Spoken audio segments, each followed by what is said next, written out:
আযান ইকামত দুটি হয়েছে। এখন ইমাম সাহেব উপস্থিত নাই, ইমাম সাহেব উপস্থিত নাই, অনেকক্ষণ অপেক্ষা করা হলো, ইমাম নাই। এখন কি হবে? এখন দু একজন চালাক মানুষ দেখলো যে এই তো সুযোগ, this is the golden opportunity. অনেক দিন চিন্তা করছি ইমাম আমি একটু নামাজ পড়াবো, ইমামতি করব। ইমাম ঠিক মতো সময় মতো আসে, তার জ্বালায় পারি না। আজকে যখন নাই, এই চান্সটা নিতে হয়। তো নিজের কথা তো আর নিজে বলতে পারে না যে আমি আসি, আমার ইমাম বানান। ওদিক থেকে একটু জোরে কাশে দিয়েছে।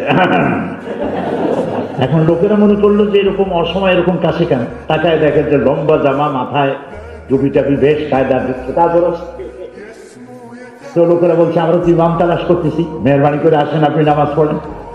এই পাশে আবার আরেকজন ছিল, সে জানে ওর খালি লম্বা জামা, আসলে ইলিম কালাম নাই। সে বলছে ও যদি পারে ইমামতি করতে, আমি কেন পারবো না? সে ওর থেকে বড় করে কাজ দিয়েছে, কাশি দিয়েছে। এবং লোকেরা ওই দিকে তাকায় এসে দেখে যে ইমাম আরেকজন হয়ে, ইমাম লাগবে কয়জন? একজন। এখন প্রার্থী কয়জন? দুইজন। এখন কেউ বলে উনি করুন, কেউ বলে না তিনি করুন। এখন দুইটা গ্রুপ হয়ে গেছে। এ বলতেছে করিমউদ্দিন জিন্দাবাদ, ওরা কয় সলিমউদ্দিন মুর্দাবাদ। এখন ইমাম লাগবে একজন, হয়ে গেছে কয়েকজন, আবার তাদের গ্রুপ হয়েছে।